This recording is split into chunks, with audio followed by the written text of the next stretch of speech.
Okay, man, we're back. We did we did a little shopping in the back, and let me tell you, when I went to the shallow water store, I was really at that time. It was right kind of 2021.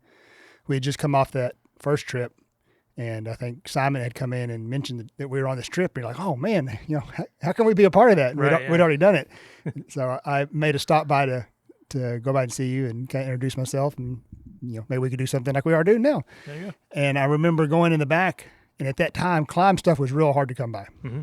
And y'all had, just a massive amount of inventory. Yeah, we have a really, really strong relationship with Climb.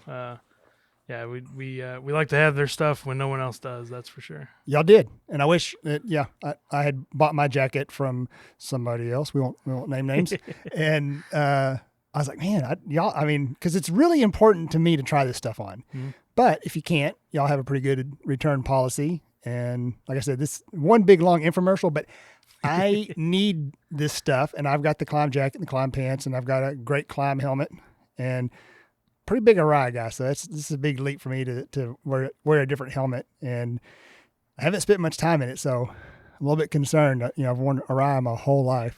And y'all carry Arai? Yeah. Okay. They're actually behind you over there. Yeah. Oh, do y'all have the new adventure helmet? Yeah, it's right there on the bottom. Okay. Yeah. We may pull that out and play with that here in a little bit. Yeah. What size are you? Large. I think that one over there is a large. Okay. So. All right. Well, we're going to talk about gloves. And I have been riding in a pair of Tractor Supply gloves that I picked up on the way, I don't know where. And they're just like a utility work glove, and they work great. But probably not the safest glove to wear. No, for sure. Because if you fall, and I do track days. I'm a track day guy, and I have kangaroo leather and the finest materials to do track day stuff. But I'm riding across the country, across Texas, in a pair of gloves that once I hit the ground, they're probably going to go. Poof. Yeah, the seams aren't rated for the kind of impacts you're talking about. So they're rated for working on a tractor with a torque wrench. Yeah, Charlie Daniels of the torque wrench. Okay, let's talk some gloves. Yeah, we got a vast array of gloves, and we just spent probably 30 minutes over there talking about gloves and kind of sorting it out. But we'll talk about Gore-Tex. We got this is the breakaway of the Gore-Tex, and we'll just. So it's got your the lining, which here's a Gore-Tex liner that's not installed in anything. Okay.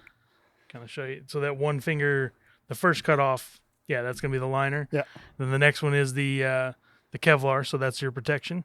Okay. And then the other's a comfort liner. So the Kevlar will take some sort of abrasion. Right, abrasion. Okay. Mm-hmm. And okay.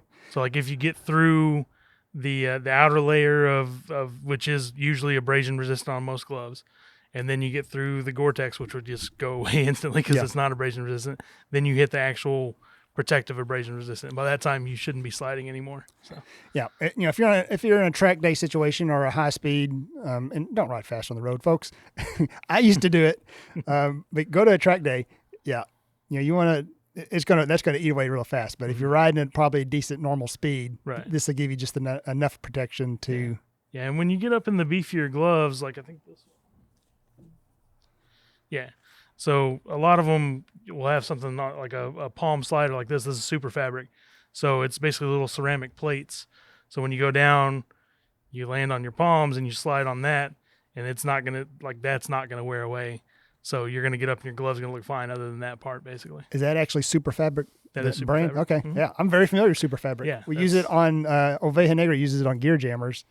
This goes up against the seat post on an Oveja Negra bag, and you had to put a special tag that says Super Fabric. Yeah. The only thing that this will not take is kryptonite. That's what I've learned. Yeah, it's really serious stuff. It'll take. I forget the abrasion length, but it's a long time of sliding. Like if you slide that long, you're being pulled by something basically. Yeah, I love this glove. Held makes a nice glove. You said these are all handmade, so they all kind of fit a little different. This is an 11. That one is an 11. You got a little vent No, here. I'm sorry. That one's a 10. The other one was a... And so I had So I've been riding motorcycles since I was 8 or 9. And this is what happens when you do things like this for so long. You don't come in and ask the experts. You just go, oh, I just know. I'm going to go buy some Tractor Supply gloves. Right. But I have climb and I've got great boots and a great helmet. But I have really neglected my gloves because you've got to dive deep. I mean, I don't know how many pairs of... I mean, as far as how many different styles of gloves we carry, I mean, you were in the back. Yeah. The racks go all the way around that entire room with different brands of gloves. Yeah, So. a couple of people living back there. We didn't know there was a whole little community back there. We had to fight our way out. So yeah, and you've been really patient with me. And I think sometimes you go to places, like your average motorcycle dealership will not have this inventory. So it's really cool to come here and sit down and go through the different gloves, because this is a 2-in-1 glove. I had no idea this even existed. That's how dumb I am. I've been riding since I was 5 or 8. I can ride. So Held's pretty much the only one that does it. So it's a higher end glove that a lot of places aren't going to carry. So the middle is waterproof and Gore-Tex. Mm-hmm. Okay. So the exterior will get wet, but the interior will stay dry. Correct. Yeah. And then I told you, I go, well, these gloves, the larger size fits better. And you go, well, are you in the liner? And I thought this liner came out, but It does not. So it's a fixed liner. So basically you have a glove on top of a glove. You have the waterproof glove on top. And then if you go in the bottom, basically it's partitioned. If you go in the bottom, then you're in the breezy is what they call it there on the cuff, the breezy portion. And then, so the air is going to flow across your palm, on the controls and everything, and then the air is going to flow on the back of the hand across the membrane, and since it's Gore-Tex, it's going to breathe even through the membrane. So it's not going to be as cool as a full-on mesh glove, but it's going to get you through a lot of different environments. And we're starting in Presidio, Texas, on the border at Rio Bravo Ranch, a great facility that's hosting us. Shout out to Rio Bravo Ranch. And I mean, it'll probably be 100 degrees in the daytime. Dry, hot. Yeah. Well, and it's going to be nice at night. It's going to be nice and cool, because that'll be January. What month am I in? September 24th. Okay. And we'll ride down the 23rd and then start officially on the 24th. So the night will probably be nice. And then we ride to Colorado City State Park in Colorado City. Nowhere near Colorado, but first state park. Fun fact, folks. First state park I ever went to was in Colorado City State Park. And so that's going to be the hot. Colorado City State Park, then Caprock Canyons, and then it's going to be hot for the next 5 or 6 days as we get into Nebraska. And then we finish in North Dakota. Fortuna, North Dakota is where we stop. Fortuna. Okay. It's a border crossing. I think it's Okay. Fortuna. I could be wrong. And I think it's going to be cold there in October 11th or 9th, I think is when we stop. Probably. So I'm really putting this gear to the test. So this is in the leader house right now because I like it. But I'm a little adverse to 2-in-1 things. Right. Sometimes you have something to do too much. Exactly. Yeah. It's gonna do two things well, but it's not gonna be the best at doing either thing. Exactly. So that's kind of what you're looking at with the 2-in-1. That's like hammock camping. It's the best thing at looking chill, but it's the worst thing to sleep in. Right. That's my jab at hammock camping. I can't take it. All right, let's. So we got a climb liner here, or a climb. This is a climb induction glove. Induction. Which that's my favorite glove. Like I told you, it has the zipper on the back of the hand, so it really makes getting in and out of them super easy. If you're like me and have a big hand, but kind of shorter fingers, you can usually go down a size. Okay. So this is what I know about zippers. And this is from the great Lane Wilson, Oveja Negra. So zipper, slider. So if this breaks and you tell your haberdasher, I need a new zipper, he's gonna think this is your zipper. No, it's a car. You need a zipper car. Yeah. Yeah. So slider. All right. So you've got... And I guess that's for your... that's touchscreen material, yeah. Oh, that doesn't take you to another realm? No. Which it's... with touchscreen, it's always good to call out... it usually works very well on Android devices. And then when you're working with different GPS systems and iPhones, sometimes the material just doesn't like the screen technology. Yeah. So definitely test it out before you hit the road. And here's another thing.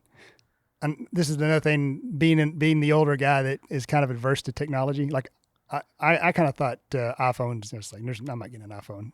this is in mid 2000s when they came out. And I'm like, and then I had an iPhone and I'm like, this is the best thing ever. Right. And but I've been that way with like the gloves. I don't have proper gloves and a communicator. And so Jerod was like, when we did the first trip, he's like, I'm going to get a radio. We got Pack Talks. Okay. Yeah.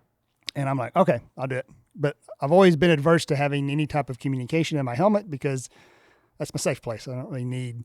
Yeah.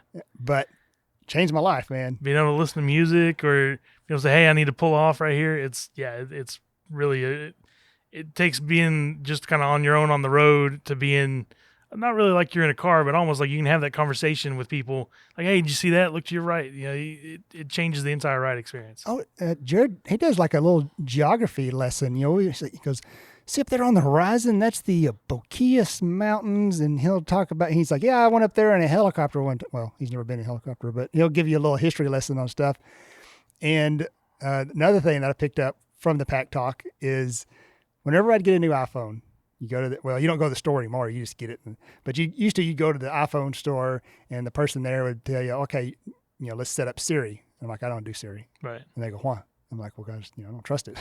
Because I don't even listen to me all the time. Right? Yeah, I'm 49.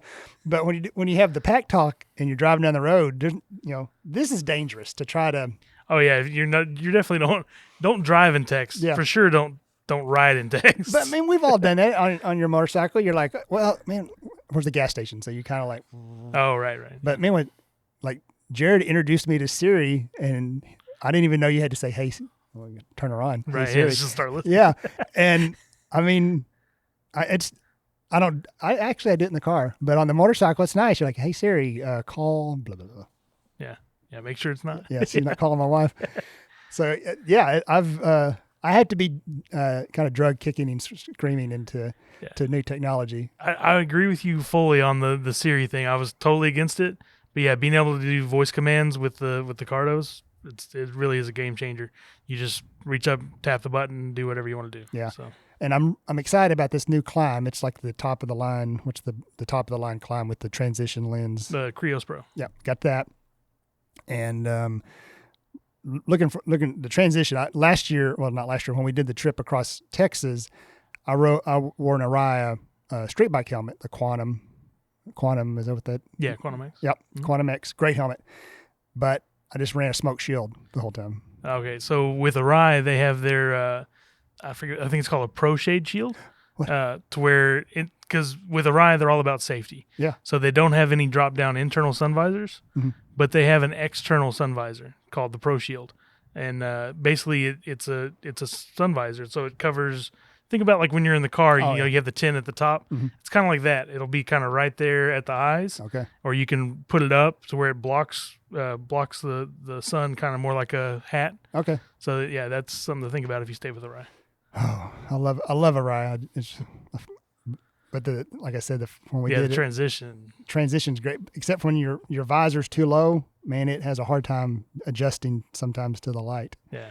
But my original Araya, we did that, and I just wore a smoke shield, and we were in the dark a lot. I mean, when you travel with Jerod Foster, you suck everything out of the day. I mean, it's carpe diem. You get everything out of the sunlight. Pictures, and I mean and then we roll into camp at dark, and I just smoke shield, just riding down the highway, and I'm not wearing sunglasses under my helmet and a clear shield. I'm just not that guy. Never been. Yeah. I always love a smoke shield. It looks cool for one, but I'm looking forward to the transition. Unless I'll walk out of here with a brand new Araya, the new adventure helmet. XT5. Yeah. The visor from the photos, we'll pull one out here in a little bit and do a little deep dive on it. I didn't intend to do this much product. I thought we would talk, and we'll talk about motorcycle gear a little bit more before we wrap this up. But so this is you run this with a liner. We've got a couple of liners here. Yeah. So so you have the 2-in-1 trying to get everything out of one glove, and then you've got an all-out summer glove there in the induction.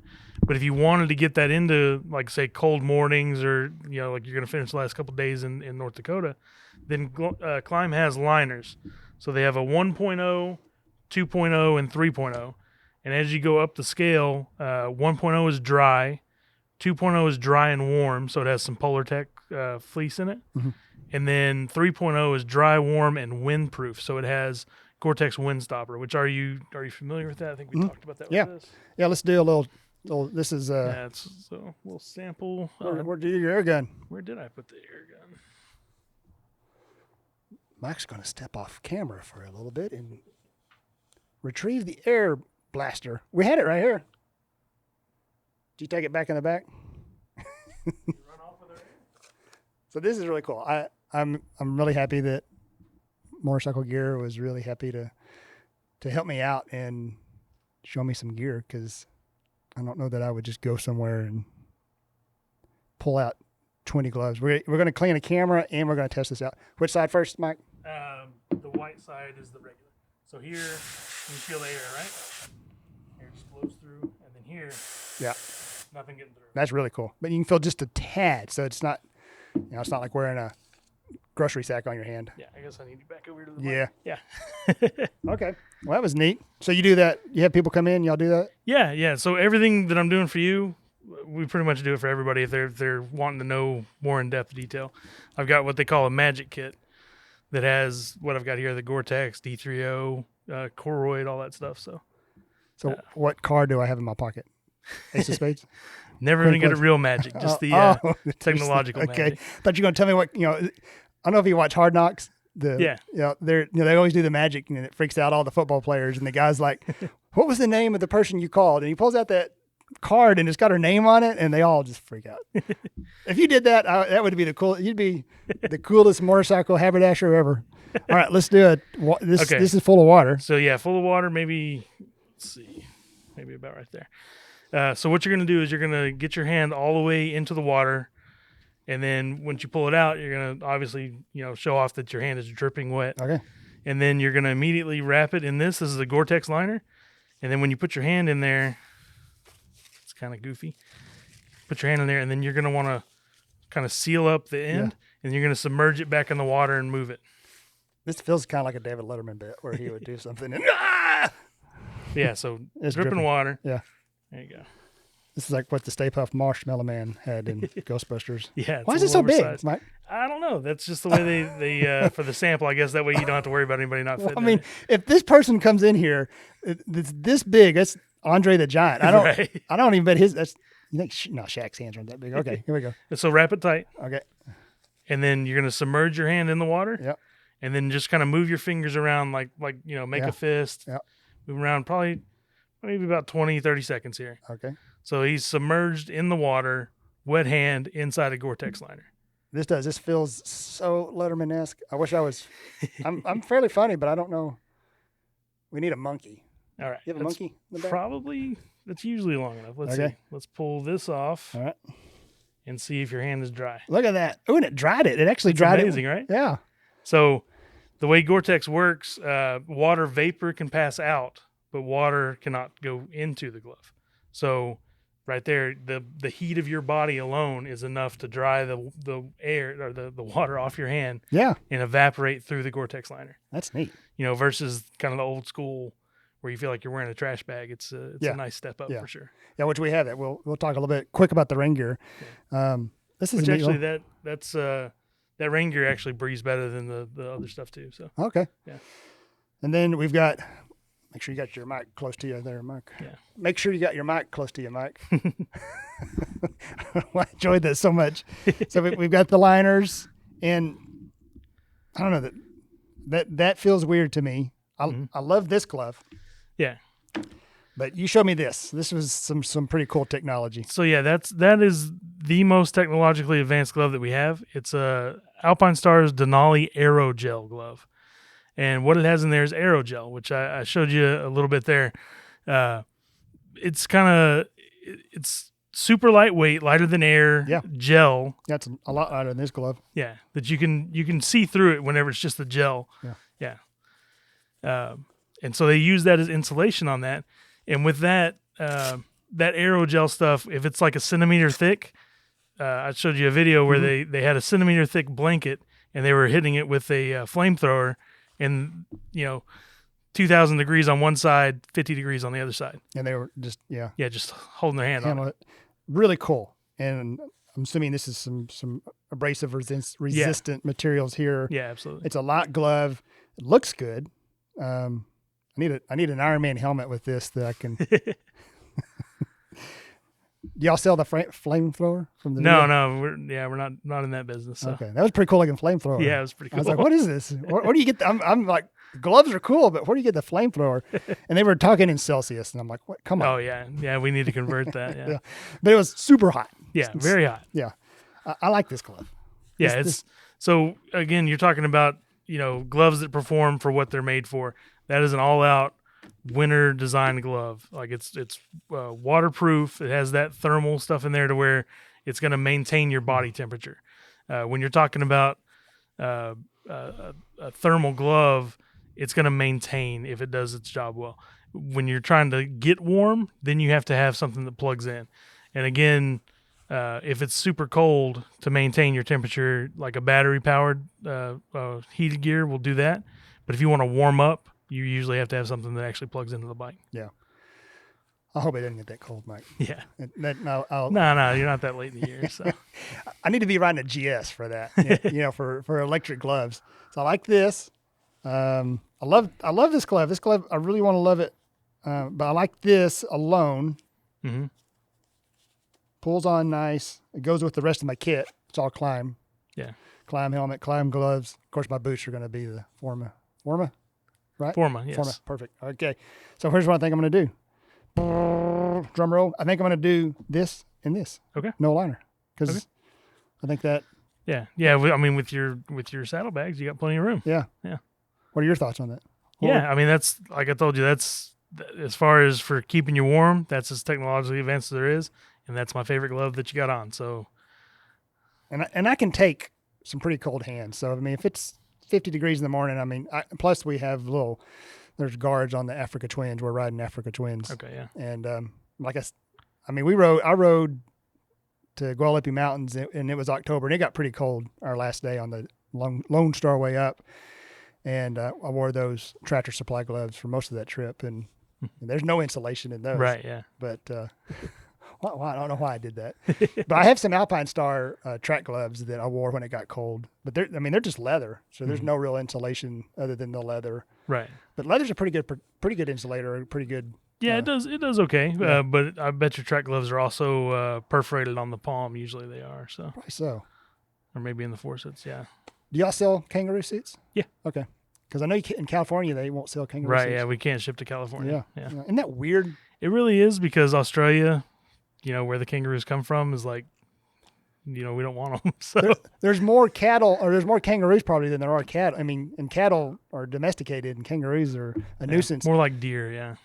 This is the second time that kangaroo leather has come up on the podcast. So I'm excited. Yeah, basically, I've had several discussions about that with customers and vendors, and it comes down to basically in the 70s, they started trying to do things to limit the kangaroo imports because of cruelty to animals, things like that. And then they finally passed it in 2018 or something like that. So, 40 years later, they finally did something about it. And by that point, everybody's kind of done with the kangaroo, trying to keep the kangaroo. Plenty of them. Is hopped out of the bag. Yeah. All right. So I think what's this glove? How much is it? Before? Ooh, the Denali, I have to look. It's probably pretty pricey. Okay. Yeah. Well, we may backtrack and do this glove. That's also pretty pricey.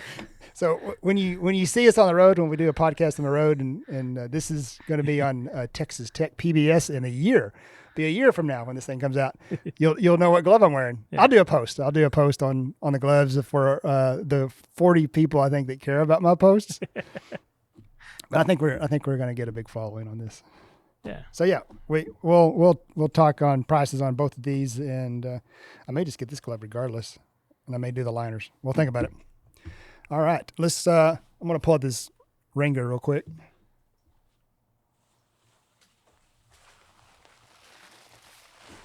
So this is the rain gear you recommended. Yeah, I asked you. I was like, what? I didn't. There's Nelson Rig makes rain gear, and that was the one that came up in all the searches, and I'm familiar with Gore-Tex and everything, but I wanted something that just folded up and was, lightweight. Yeah. So Revits are top selling rain gear. What you have there is the Cyclone 4. You can see the reflective is just, it's in your face. Yep. And then the yellow is also in your face. So you're going to be seen in that better than just about any other brand out there on the road. Yeah. And if it's raining, by God, I want to be seen for sure. Yeah, for sure. The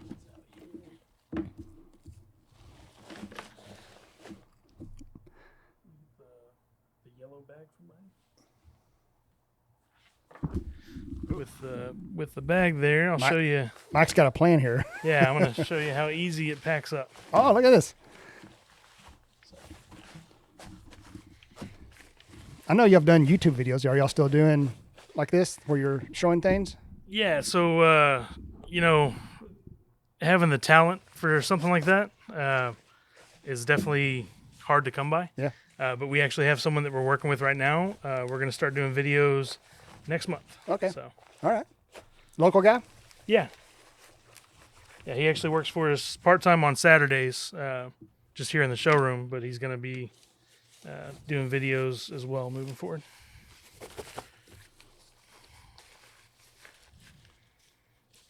Nice. And I guess the pants go in there as well. Pants have their own bag. Oh, okay. Yeah. So that way you don't have to pull everything out. Because if it's just a light mist, then all you need is probably your jacket. Yeah. There you go. Small, packable. Nice. I like that. And you can place it out behind your bike if you're having because Simon, who you worked with before, and we've talked about, our director of this production, he's every trip I've done one trip with him and we got a flat. And he prayed for it. He goes, I hope you get a flat, Brandon. I'm like, we got a flat. First time I changed the flat on the big adventure bike ever, and it was probably the 5th time I changed the flat. I mean, I've changed flat when I was a kid, but that was not fun. It made a good video. Prop it up on the rock. It was good. Yeah. Now I have a center stand. I got a center stand because second trip, the trip across Texas, freaking flat. And Simon wasn't our director. Our director was producer Maddie. We hadn't talked about producer Maddie in a while, and she's on this trip. She's going to be filming, and so she was the director on that project. And Simon told her, he goes, you're going to want Brandon to get a flat. And so I think they're working. Funny thing is Jerod had some sort of screw in his back tire at the beginning of the trip. I'm like, oh man, he's screwed, literally. He's going to have a flat. And that thing stayed in the bike the whole trip. And we got to Big Bend National Park, and we're going to do the gravel roads around the park, and pulled up to the entrance station, and mine was flat as a pancake. So are you still pumping them up by hand like you were in the first video, or do you have a we have a little compressor, Good. I was say, yeah, we sell. I know Simon loves that thing, so I may look at that as well.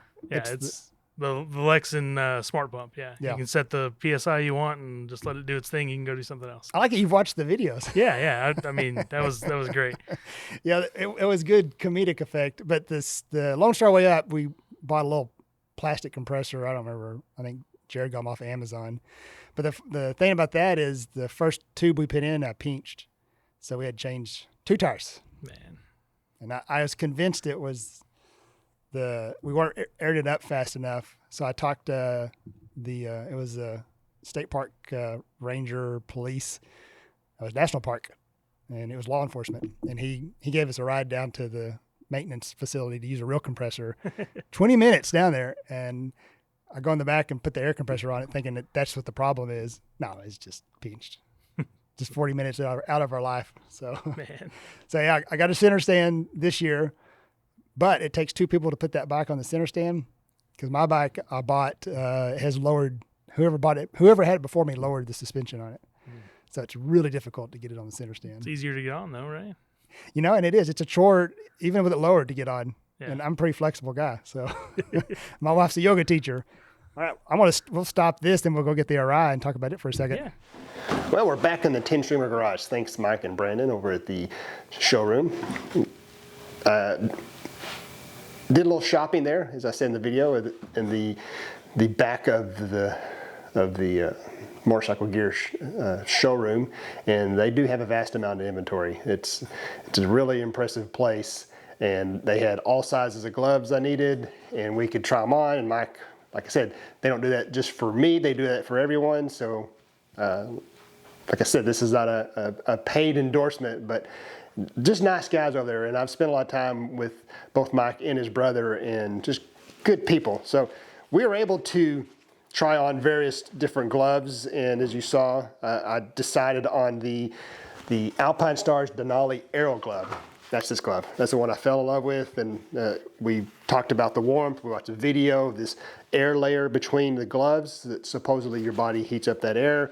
You know, an air gap in your house is a good, you know, between insulation is an efficient way to keep things warm or cold. And the gloves did not do that. I was really disappointed. I'll continue to wear them in temperatures above 58 degrees, 55 degrees, but anything below 55, let's say 52, hands were cold. We were riding into Buffalo, South Dakota, and I bet the wind chill got into 38. So we were looking at the thermometer on the bike, and I think it might have said in the 50s, maybe high 40s, and wind chill could have been in 35, 38, and my hands were cold. So that may be too cold for these gloves.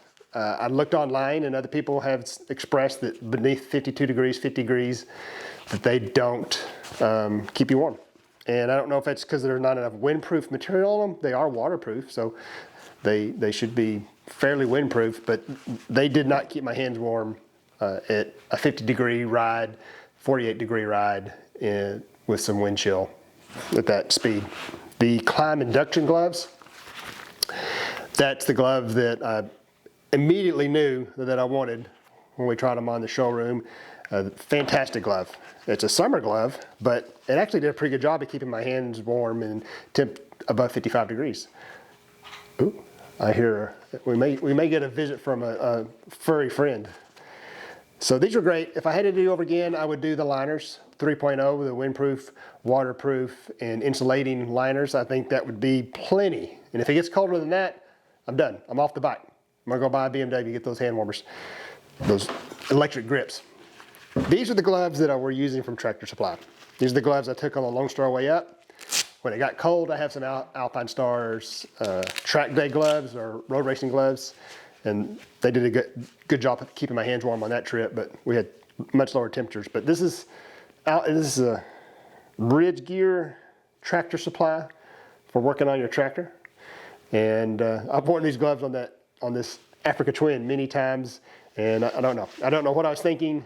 Not enough palm there to get protection, so probably wasn't smart to do that. And I've seen people, or known of people that have gone down and she's graded their gloves. We were just joined by one Moon. He is part Basset Hound Red Heeler. Maybe I'll pick him up when he comes over here. But that's the glove review. Simple, easy. And we'll go back to these. These were so good, and I love them.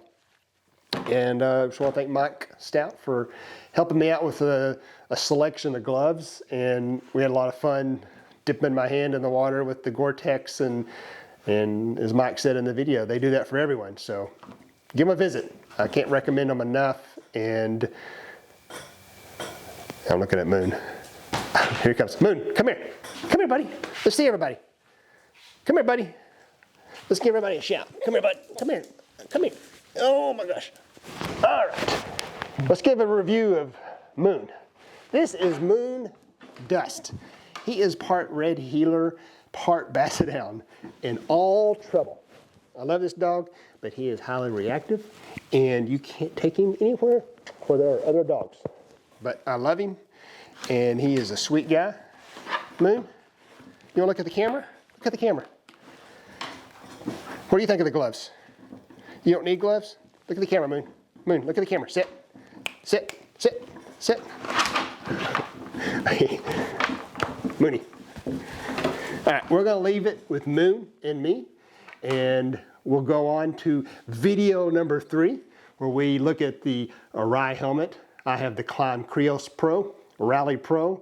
Fantastic helmet. I was skeptical to go with anything other than Arai, but we'll take a look at the Arai at Motorcycle Gear as we go back to the showroom, and then I'll tell you about my Climb Rally Pro Carbon. Great helmet. That transition lens, game changer. Love it to death, as much as I love this dog. So Moon, let's end this episode, part 2, glove review, and move on. thank you so much for watching. We'll see you over at the helmet review in the end of the part 3 of my Motorcycle Gear podcast with Mike Stout. Bye.